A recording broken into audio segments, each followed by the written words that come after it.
Hello, friends. Happy to be with you again. Today, we're going to continue examining a bit of the overview of the administration and the comments of the Guardian about the administrative order. It's a very important component. He's titled the fourth period of the first Baha'i century, the opening of this formative age, of which we're about to commemorate the first centenary, has to do with the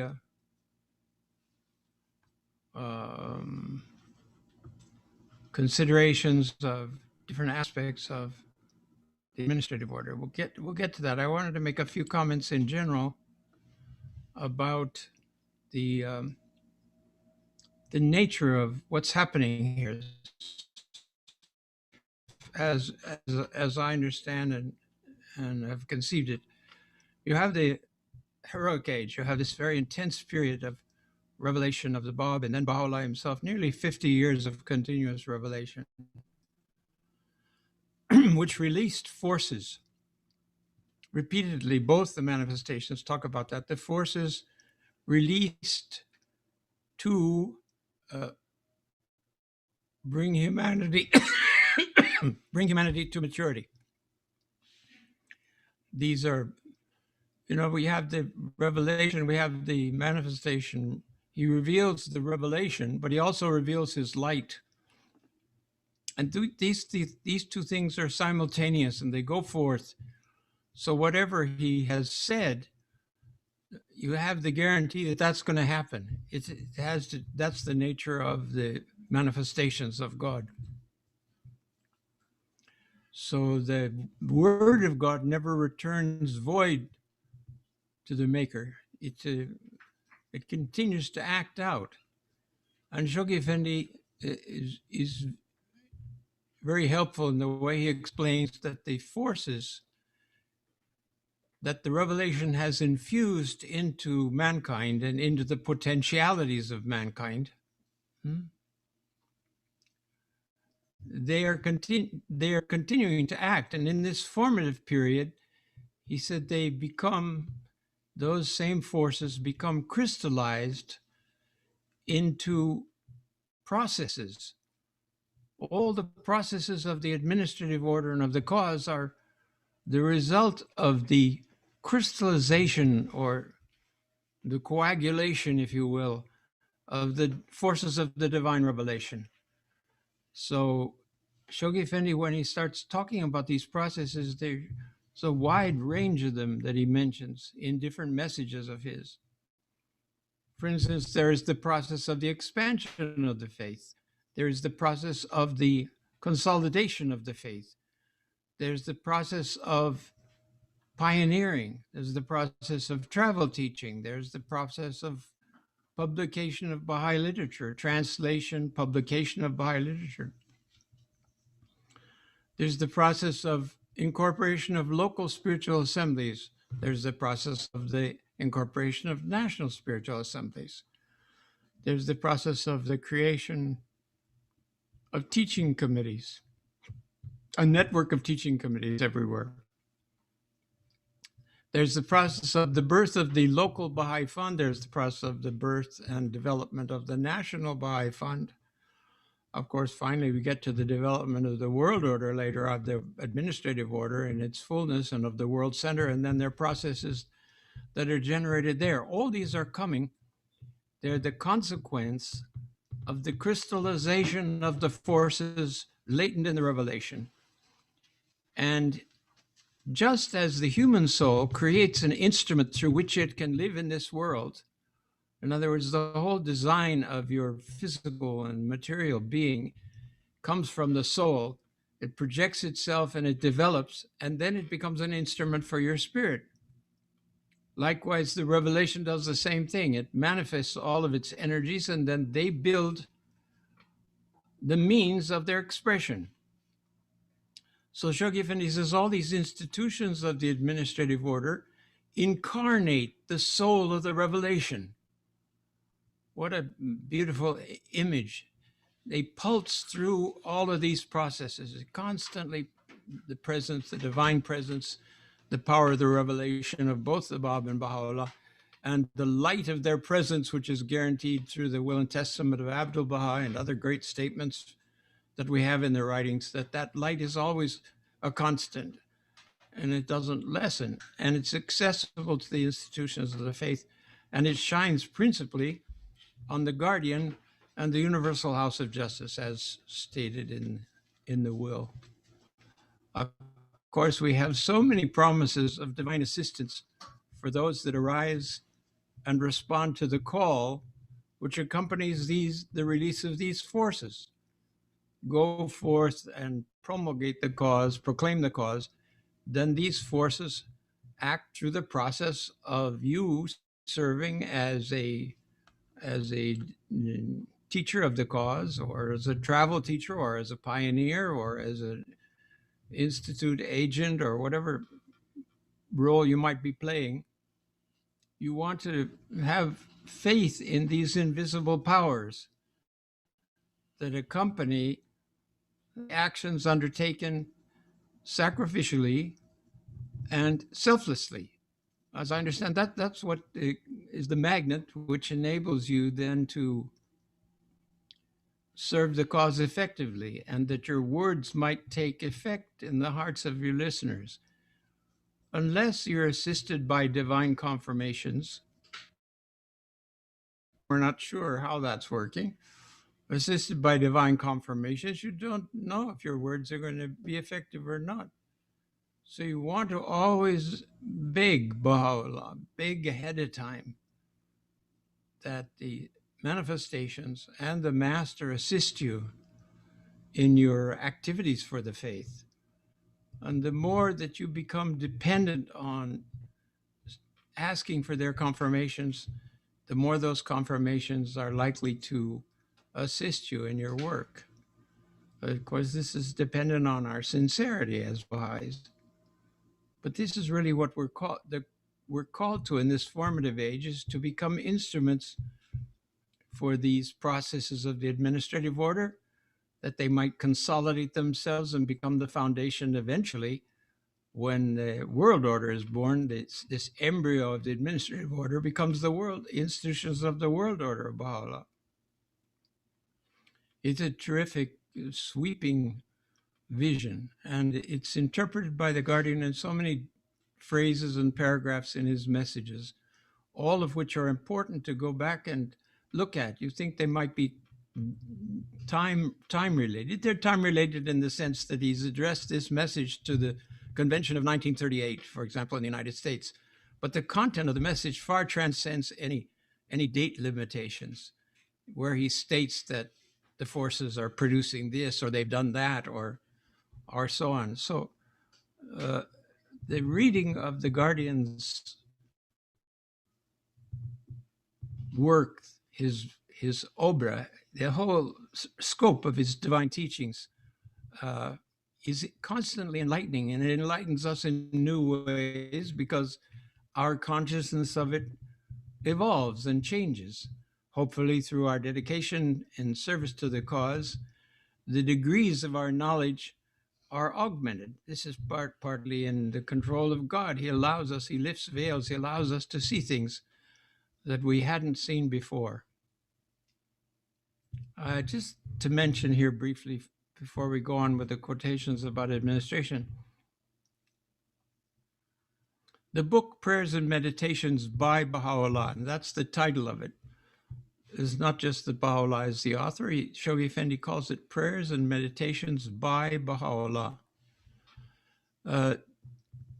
He gave the translation of this back in the 30s to the Baha'is, and when it first became available to the Baha'is, he said that he hoped that this volume, more than any other, would enable the Baha'is to draw nigh unto Baha'u'llah, so that he might draw nigh unto.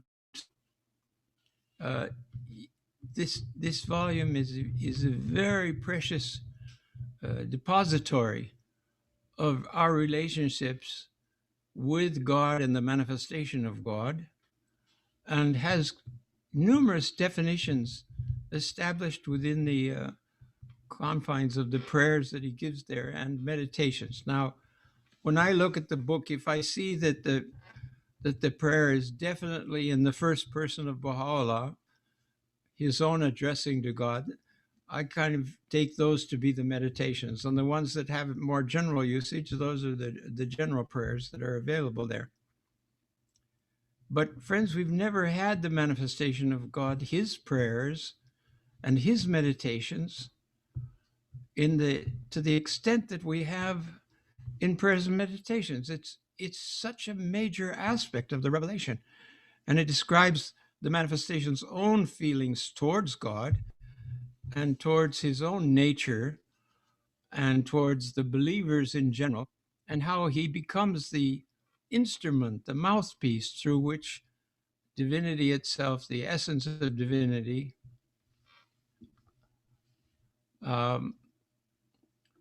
speaks through him to mankind. And he tells us that we'll never know more of God than we know through the manifestation of God. There's no independent access apart from the manifestation to the definitions and teachings of God for this day. So if you have prayers and meditations, I hope you'll take it up again. Maybe you're constantly reading it. I don't know. My wife and I, on our devotions, we read several of these prayers each morning, and then the next morning we read subsequent ones, and finally when we get to the end, we go back to the beginning again. We've done this a number of times.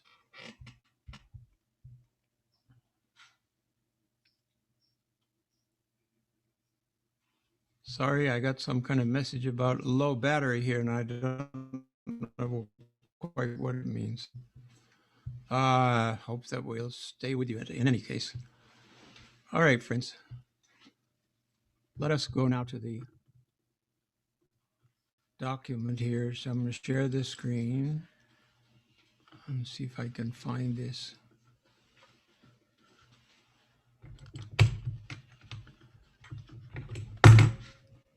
Can you see that now? They're taking up where we left off the other day, the last class here.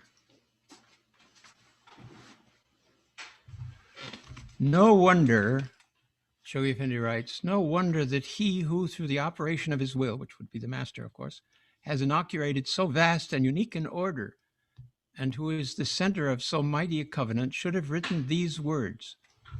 So firm and mighty is this covenant, but from the beginning of time until the present day, no religious dispensation hath produced its like.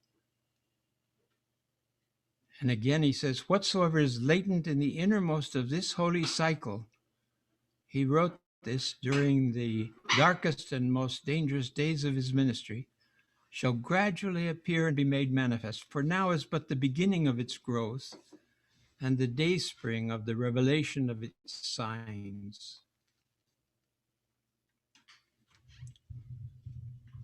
Fear not are his reassuring words foreshadowing the rise of the administrative order established by his will. Fear not if this branch be severed from this material world and cast aside its leaves. Nay, the leaves thereof shall flourish, for this branch will grow after it is cut off from this world below. It shall reach the loftiest pinnacles of glory, and it shall bear such fruits as will perfume the world with their fragrance. Now, friends, let us think about this administrative order as something that perfumes the world with its fragrances. That's a beautiful image. To what else, if not to the power and majesty which this administrative order, the rudiments of the future all-enfolding Baha'i Commonwealth, is destined to manifest? Power and majesty. Can these utterances of Baha'u'llah allude? And here he cites from the Kitab-i-Aqdas the words of Baha'u'llah, the world's equilibrium has been upset through the vibrating influence of this most great this new world order. Mankind's ordered life has been revolutionized through the agency of this unique, this wondrous system, the like of which mortal eyes have never witnessed. Uh, this thing is latent with so many implications. All of the process, again, of the administrative order are through the vibrating influence of this new order that's coming into being. And we will gradually, those of us who live long enough, and also I'm sure from the other world, we will observe mankind's ordered life being revolutionized through this system. Unique and wondrous, he calls it, the like of which mortal eyes have never witnessed, absolutely unprecedented in the past. There's several places in pilgrim notes of that people have taken of the Guardian where he said, for instance, he said that it's, and this is a pilgrim note, so take it for what it's worth. He says that it's a disservice to call the faith a religion because it's not like any religion that ever came before. It's got a complete system. It has this fruition of the administrative order, which nothing equals it in the past. Unique. Then he says in another place, he said it might more properly be called a world order. The world order of Baha'u'llah rather than the Baha'i faith.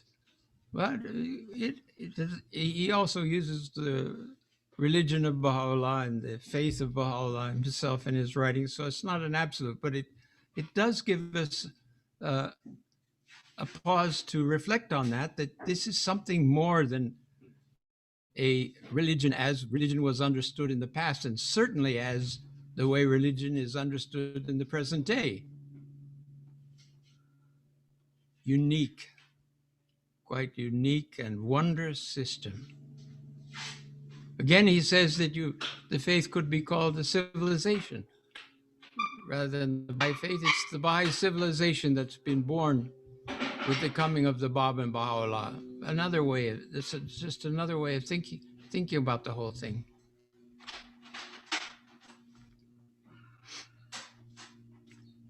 Then Shoghi Effendi repeats a quotation from the Bayan in this connection. He says, the Bab himself, in the course of his references to him whom God will make manifest, anticipates the system and glorifies the world order which the revelation of Baha'u'llah is destined to unfold. Well is it with him is his remarkable statement in the 3rd chapter of the Persian Bayan, who fixeth his gaze upon the order of Baha'u'llah and rendereth thanks unto his Lord, for he will assuredly be made manifest. God hath indeed irrevocably ordained it in the Bayan. This is, so many times the Bab refers to him whom God will make manifest. Very seldom does he relate it to the name of Baha'u'llah, and yet the name of Baha'u'llah is inherent, because that's who him whom God shall make manifest is, as affirmed by the Bab in such a passage as this one, the order of Baha'u'llah, for he will assuredly be made manifest. Very significant passage. Now, friends, we come to a paragraph which I've broken down with bullet points here, where Shoghi Effendi reviews, let's see what he calls it here. He says, in these bullet points we'll go back to, in these we can discern the faint glimmerings and discover the earliest intimation of the nature and working of the administrative will of Abdul-Baha was at a later time destined to proclaim and formally established. Now, you had people after Abdul-Baha's passing concerned that the spirit of the administrative order seemed entirely different than what the master had been speaking about in his talks. And of course, it's not. But Shoghi Effendi, then he helps us by putting these points about things that were foreshadowing what was coming. In the tablets of Baha'u'llah, for example, where the institutions of the international and local houses of justice are specifically designated and formally established. This is in the Akdas itself. In the institution of the hands of the cause of God, which first Baha'u'llah and then Abdul-Baha brought into being.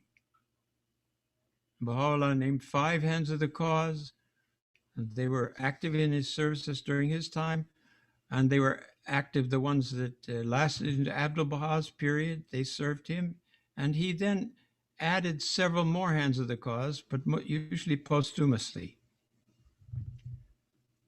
So we have House of Justice, National, International, Universal House of Justice, Local House of Justice, Hands of the Cause of God. Then in the institution of both local and national assemblies, which in their embryonic stage were already functioning in the days preceding Abdu'l-Baha's ascension. He had called for this in the cradle of the faith, and also in North America, there were institutions which were quasi-national assemblies. The Temple Unity was a large one in the States, it was a national institution, which was seeing after the development of the House of Worship in the United States, and other institutions of that nature. Then he refers to the next point, in the authority with which the author of our faith and the sender of his covenant have in their tablets chosen to confer upon them, upon these local and national embryonic institutions. In the institution of the local fund, which operated according to Abdu'l-Baha's specific instructions, addressed to certain assemblies in Persia. In the verses of the Kitab-i-Aqdas, the implications of which clearly anticipate the institution of the guardianship. Now, the implications of the guardianship come up here, and then, of course, they're grounded firmly in the provisions of the will and testament of Abdu'l-Baha.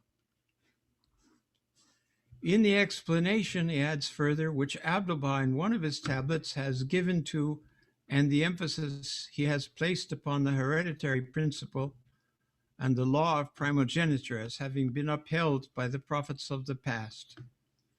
This then has to do with succession. In the Kitab-i-Aqdas itself, referring to properties, he talks about how the properties, after they're in the hands of the manifestation, they belong to God, therefore the manifestations of God. After that, they go to the Agsan, the chosen Agsan. Now, these chosen Agsan are Abdu'l-Baha and Shoghi Effendi, as it turns out. And he said, if they are still in existence,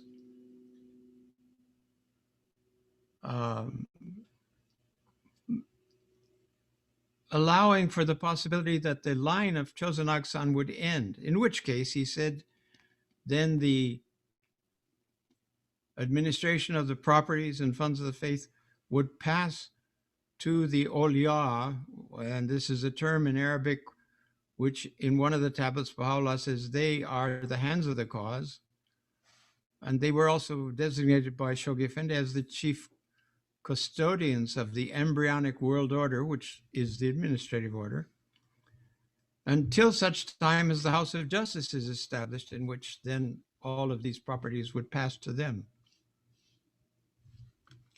And again, his final statement here, in these we can discern the faint glimmerings and discover the earliest intimation of the nature and working of the administrative order, which the will of Abdu'l-Baha was at a later time destined to proclaim and formally establish.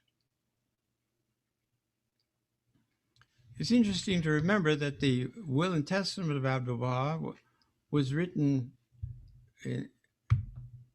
many years before it was revealed to the Baha'is after the passing of the Master. So this vision of where it was going was clear in the mind of Abdu'l-Baha while Shoghi Effendi was still a small child. An attempt, I feel, should at the present juncture be made to explain the character and functions of the twin pillars that support this mighty administrative structure, the institutions of the guardianship and of the Universal House of Justice. And here he begins now to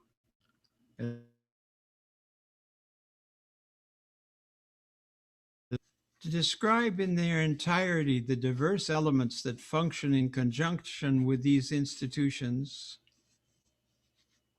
is beyond the scope and purpose of this general exposition of the fundamental verities of the faith. To describe in their entirety the diverse elements beyond the scope and purpose of the dispensation here. And again, he emphasizes how this is a general exposition of the fundamental verities of the faith. Friends, when I was first taught the faith back in the 50s, was deepened by a wonderful auxiliary board member. She was on the board, appointed to the international board there for protection of the faith under the hands of the cause in the Western Hemisphere. And she used to emphasize how she would, for herself, and she said she would recommend to Baha'is too, that they read the dispensation every 6 months to refresh themselves about this fundamental verities of the faith so that we keep our general vision of the cause broadly based on these fundamentals. Whatever else we come to understand, details or insights or mysteries, fine, but hold on to the vision of the fundamental verities as defined by the sign of God on earth while he was here. To define with accuracy and minuteness the features and to analyze exhaustively the nature of the relationships which, on the one hand, bind these two fundamental organs of the will of Abdu'l-Baha and connect on the other each of them to the author of the faith and the center of his covenant, is a task which future generations will no doubt adequately fulfill.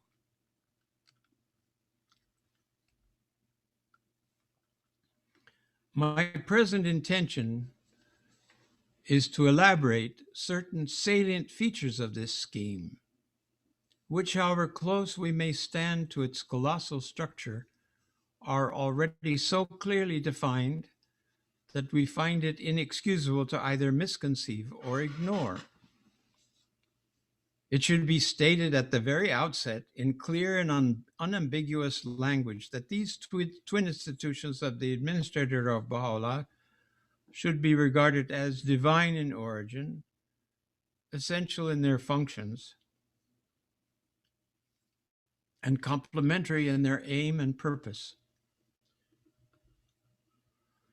Their fundamental object is to ensure the continuity of that divinely appointed authority which flows from the source of our faith. Their common fundamental object is to ensure the continuity of that authority and to safeguard the unity of its followers and to maintain the integrity and flexibility of its teachings.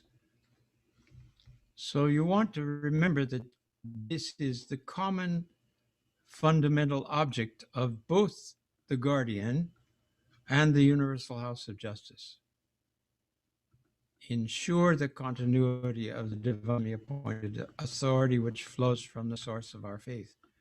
Now, as it turns out, Shoghi Effendi, as the Guardian, performed this on his own before the establishment of the House of Justice. Having examined the situation of the cause after the passing of the Master, he determined that we had to build up this structure, a strong international structure of the faith, before the House of Justice could be effectively elected.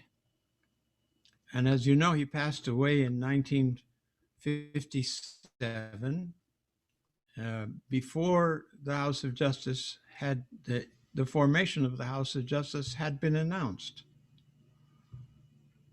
This is a point we'll come back to several times in the explanations here, but I wanted to mention that one of the Persian pilgrims who came to the Holy Land during the time I was in the Holy Land had a meeting with Mr. Naqshbandi, another member of the House of Justice. And talking to him, he said, I brought the book that my father wrote while Shoghi Effendi was speaking to them, wrote down certain points. And he said that Shoghi Effendi, this is early 50s, he said, Shoghi Effendi, when he spoke to us, he said that he talked about the Universal House of Justice, and he said the Universal House of Justice will be elected in 1963. And it's in his own hand, it's in this pilgrim's handwriting. Now that appeared clear from documents of the House of Justice, but wasn't ever stated quite that directly.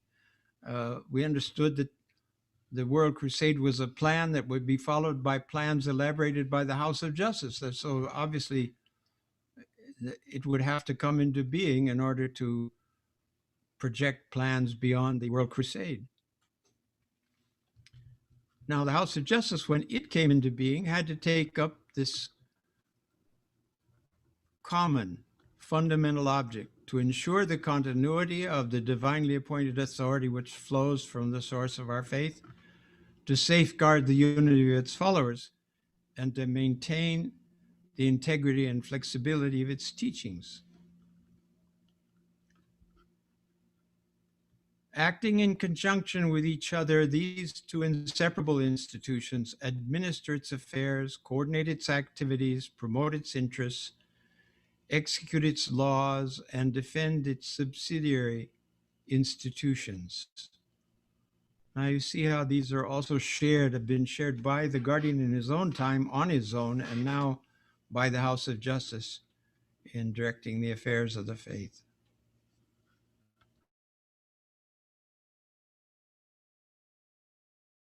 That is, the Guardian and the House of Justice operates within a clearly defined sphere of jurisdiction.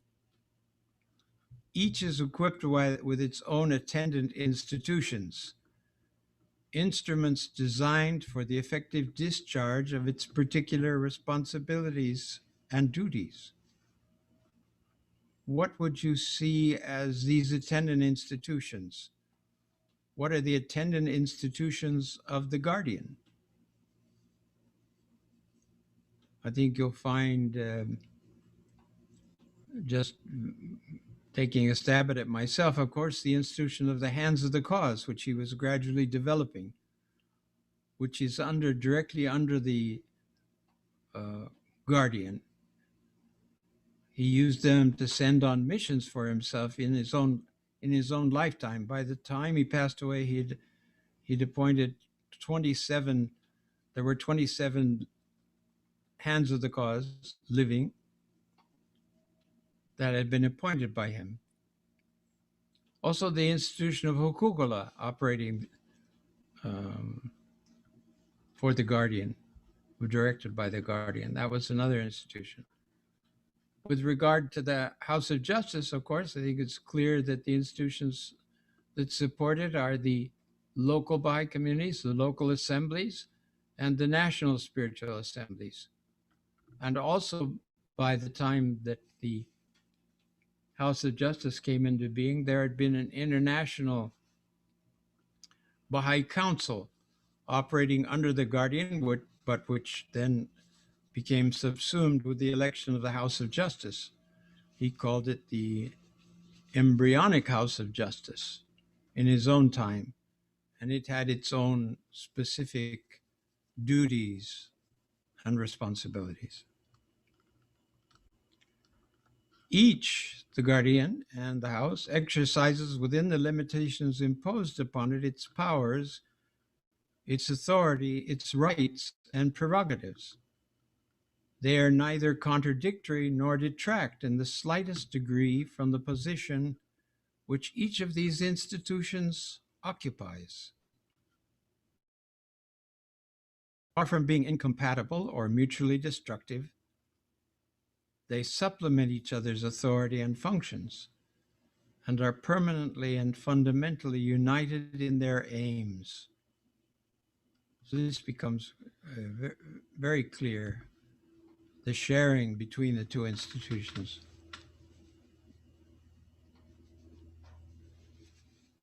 Hold on a second. I'm looking a bit here at chat to see if there's anything we need to take up now.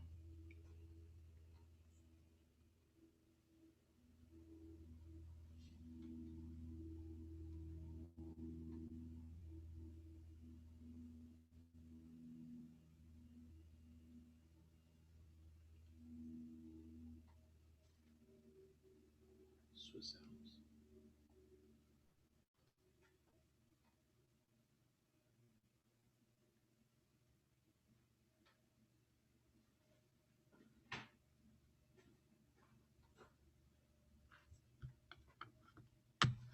I don't think there's anything we have to deal with right now. Now we come to a paragraph which raised a lot of questions to the Baha'is after the passing of the Guardian and before we had the elaboration by the House of Justice on the situation of the cause in three major messages that they sent in the early years of the ministry of the House of Justice. Divorced from the institution of the guardianship, the world order of Baha'u'llah would be mutilated and permanently deprived of that hereditary principle which, as Abdu'l-Baha has written, has invariably been upheld by the law of God. In all the dispensations, divine dispensations, he states in a tablet addressed to a follower of the faith in Persia, the eldest son hath been given extraordinary distinctions. Even the station of prophethood hath been his birthright. Without such an institution, the integrity of the faith would be imperiled, and the stability of the entire fabric would be gravely endangered. Its prestige would suffer. The means required to enable it to take a long and interrupted view over a series of generations would be completely lacking, and the necessary guidance to define the sphere of the legislative action of its elected representatives would be totally withdrawn. Now, each of these points, some of which we have to remember that we have the guardianship and we had a guardian. And in his messages, for his example, he has given the means to enable us to take a long and uninterrupted view over the future generations. He has laid down various aspects of the administrative order, which would definitely have been needed for the House of Justice to go on with its activities.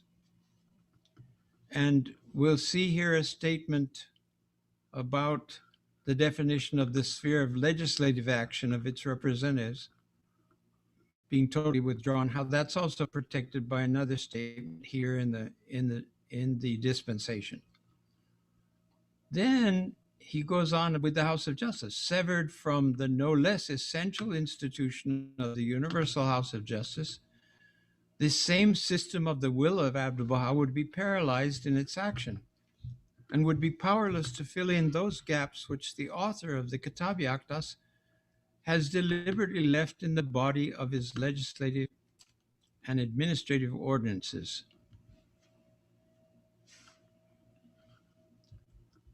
He is the interpreter of the word of God, Abdu'l-Baha, referring to the functions of the guardian of the faith, asserts, using in his will the very term which he himself had chosen when refuting the argument of the covenant breakers who challenged his right to interpret the utterances of Baha'u'llah. So he continues, the master was the interpreter of the word of God, and Shoghi Effendi was the interpreter of the word of God. After him, he adds, will succeed the firstborn of his lineal descendants. The mighty stronghold, he further explains, shall remain impregnable and safe through obedience to him who is the guardian of the cause of God. It is incumbent upon the members of the House of Justice, upon all the Agsan, the Afnan, the hands of the cause of God, to show their obedience, submissiveness, and subordination unto the guardian of the cause of God. Clearly stated in this. Now, friends, I think those of you familiar with the earlier history of the faith know that Shoghi Effendi passed away without indicating a successor. And the hands of the cause stated that the guardian had no possibility of appointing a successor, as the Agsan, who were in line to be possible nominations for the guardian, successive guardian, had all abandoned the cause. They disobeyed the guardian. He finally was under constraint to put them out of the cause. This was a very sad situation. The guardian in 1937 married Mary Maxwell, who now we know as Amsulba Rahir Khanum. And I don't think we can in any way doubt that they didn't carry on all the necessary steps to ensure a successor, but there was none that came forth. They had no children. Shoghi Effendi, one could have imagined at the time of the establishment of the House of Justice, could have raised this problem of not having a successor with the House of Justice. But according to the specific terms of the will and testament of Abdul Baha, he was given the lines that he could appoint as a successor, and there was no successor. So one has to determine that this is the will of God that there was no successor, just as there was a will of God that the guardian carried on and developed the cause for 36 years without the House of Justice. And now we've moved on to a new period, and the House of Justice has defined in some messages which we'll have to consider when we complete this section of the dispensation, where some further elaboration are set forth about why this interruption, so to speak. But also, friends, we, as I mentioned, there's this phrases in the Kitab Akdas itself that anticipates that the line of Akda, of the Agsan, might be discontinued, which is exactly what happened.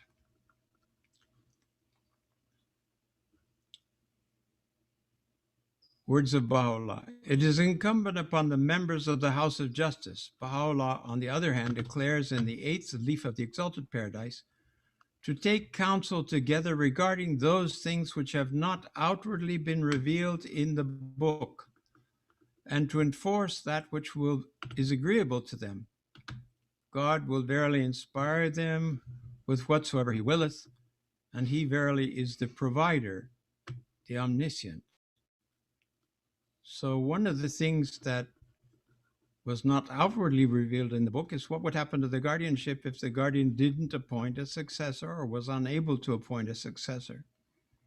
And they indeed took this up as one of the subjects of prolonged consultation. I know from the history of in the Holy Land that the House of Justice, they all moved to Baji and stayed in Baji for some days to discuss this question, and had the shrines immediately to pray in the shrines of Baha'u'llah and examine all of the documents that they had available to them that the cause possessed with regard to this question. And they found no way to appoint a successor to Shoghi Effendi. They say, we have found no way to appoint a successor or to legislate to make possible the appointment of a successor to Shoghi Effendi as guardian of the cause. This is now a matter that is enshrouded in a certain mystery. The House of Justice hasn't made a definitive statement, but it said it finds itself unable. We don't know what the future holds, but we hope that this question of guardianship will be resolved with the next manifestation of God if no other solution could be found. Unto the most holy book, Abdu'l-Baha states in his will, everyone must turn, and all that is not expressly recorded therein must be referred to the universal house of justice. That which this body, whether unanimously or by a majority, doth carry, that is verily the truth and purpose of God himself. Now, friends, this is very important. All that is not expressly recorded therein must be referred to the house of justice. This gives them a wide latitude of operation. They don't only supplement the legislation of Baha'u'llah, but they guide the cause in all those aspects we saw that they shared with the House of Justice, except interpretation of the Holy Writ.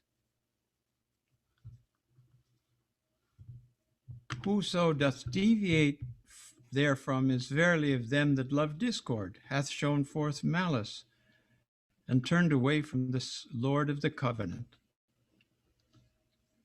Not only does Abdu'l-Baha confirm in his will Baha'u'llah's above quoted statement, but invests this body with the additional right and power to abrogate, according to the exigencies of the time, its own enactments, as well as those of a preceding House of Justice. The House of Justice can enact things and then it can retract them.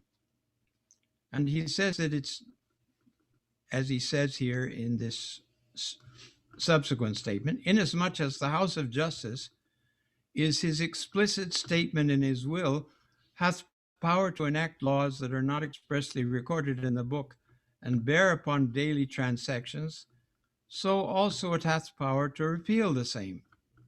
This it can do because these laws form no part of the divine explicit text. They are not revelation. But certainly they are under the guidance of the Bab and Baha'u'llah, as clearly stated.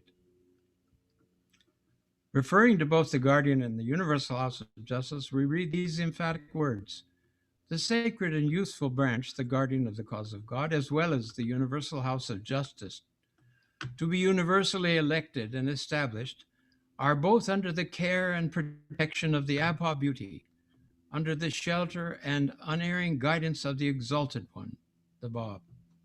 May my life be offered up for them both. Whatsoever they decide.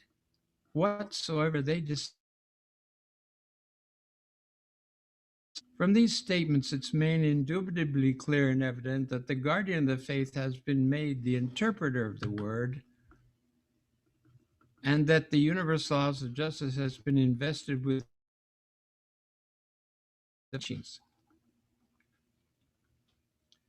The interpretation of the guardian functioning within his own sphere is as authoritative and binding as the enactments of the International House of Justice, whose exclusive right and prerogative is to pronounce upon and deliver the final judgment on laws and ordinances, as Baha'u'llah has not expressly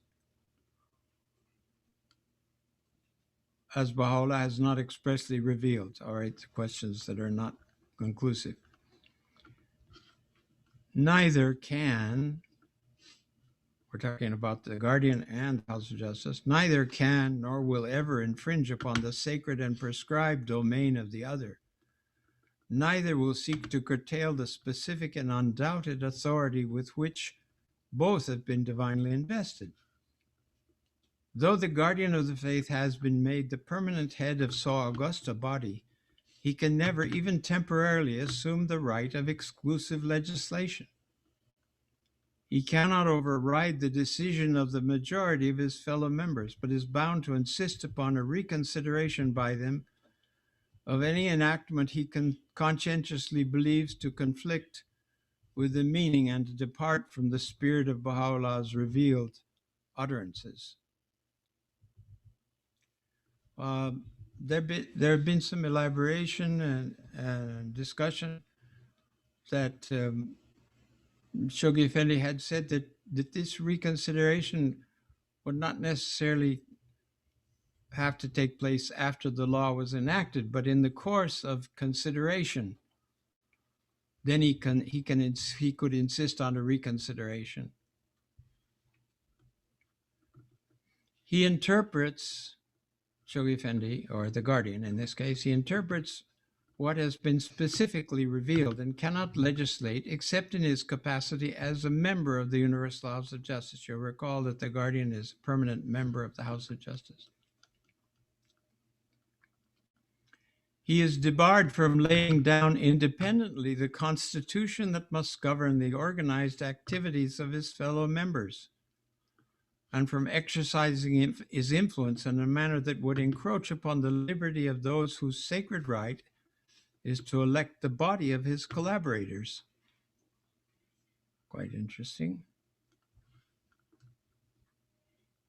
And as we know, the House of Justice has itself taken up the matter of establishing its constitution, which it issued in 1973. It should be borne in mind that the institution of a guardian has been anticipated by Abdu'l-Baha in an allusion made in a tablet addressed long before his own ascension to 3 of his friends in Persia. To their question as to whether there would be any person to whom all the Baha'is would be called upon to turn after his ascension, he made the following reply. As to the question you have asked me, no, verily, this is a well-guarded secret. It is even as a gem concealed within its shells. That it will be revealed is predestined. The time will come when its light will appear, when its evidences will be made manifest, and its secrets unveiled. So this was early in the guardianship, after the will was already written, I wouldn't doubt, but he doesn't give the details at that stage.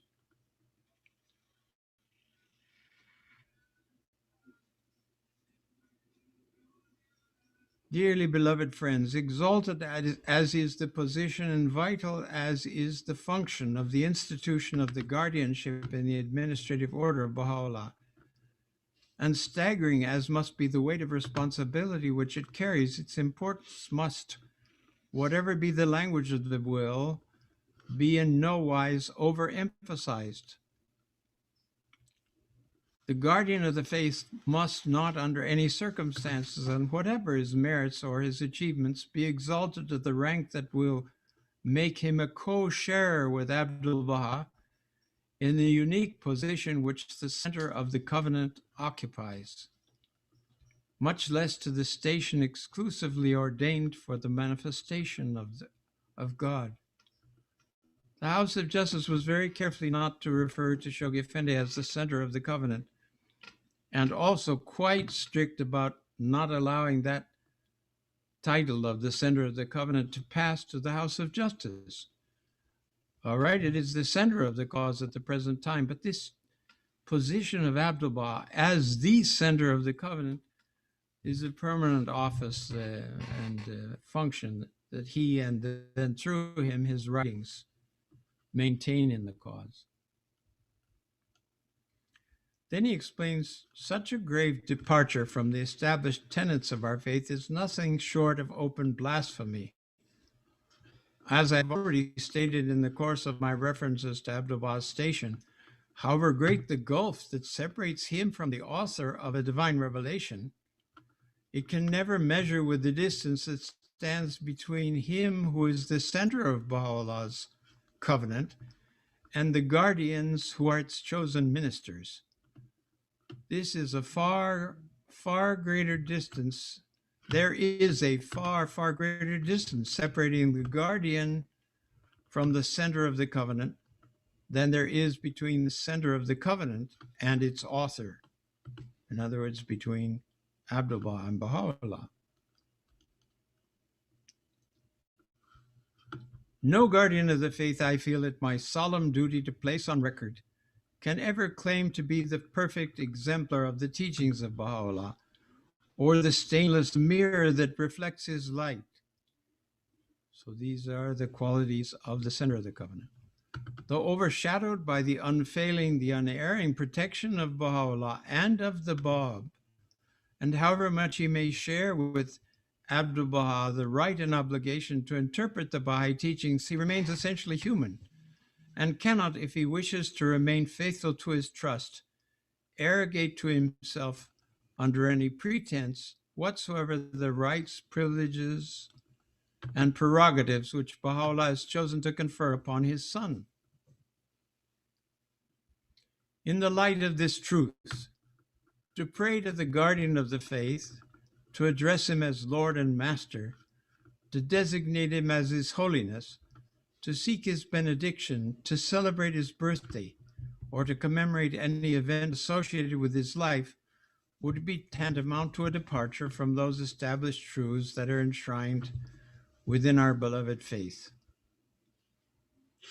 The fact that the guardian has been specifically endowed with such power as he may need to reveal the purport and disclose the implications of the utterances of Baha'u'llah and of Abdu'l-Baha does not necessarily confer upon him a station co-equal with those whose words he is called upon to interpret. He can exercise that right and discharge this obligation and yet remain infinitely inferior to both of them in rank and different in nature. To the integrity of this cardinal principle of our faith, the words, the deeds of its present and future guardians must abundantly testify. By their conduct and example, they must needs establish its truth upon an unassailable foundation and to transmit to future generations unimpeachable evidences of its reality. For my own part, to hesitate in recognizing so vital a truth and to vacillate in proclaiming so firm a conviction, the confidence reposed in me by Abdu'l-Baha, an unpardonable usurpation of the authority with which he himself has been invested.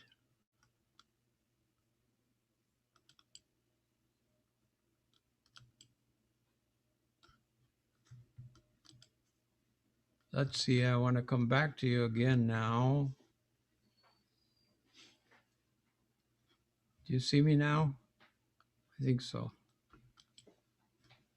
Friends, this is another section of the dispensation which we've completed here. It becomes clear from this and from many communications of the guardian that he foresaw that there would be future guardians of the faith.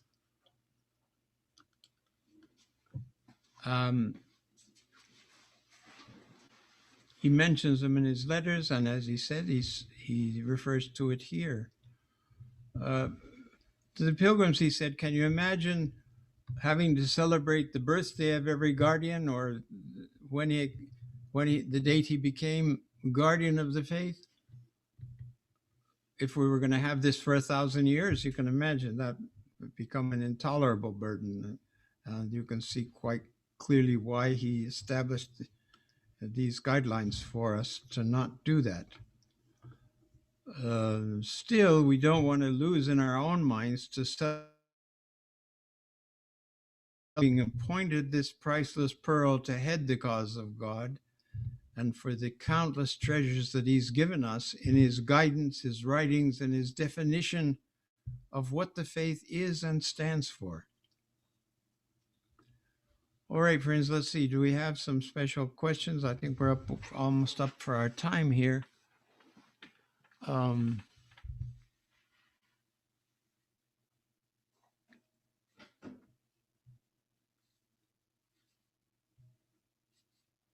We've finished this number 44. We'll have a new set of quotations from the dispensation next week. Somebody's asked, what effect did exploring the Swiss Alps have on Shoghi Effendi? I don't know how I would answer that, except it was there that he wrestled with himself and gave up his individual identity and gave himself over completely to the cause. He said he had to wrestle with his lower self to do that. He realized that assuming the guardianship, he was having to give up the rest of the dimensions of his life to a great degree. Friends, I think that concludes the remarks today. I hope that this is they're heavy subjects. We need to think a lot about them. And if you have other questions, you could bring them up next week. We'll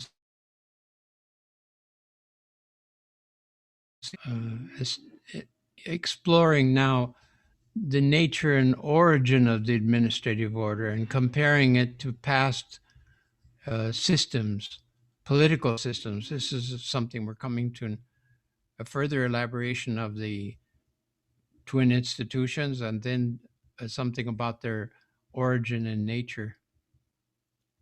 It was wonderful to be with you, and I hope that you can have a good week.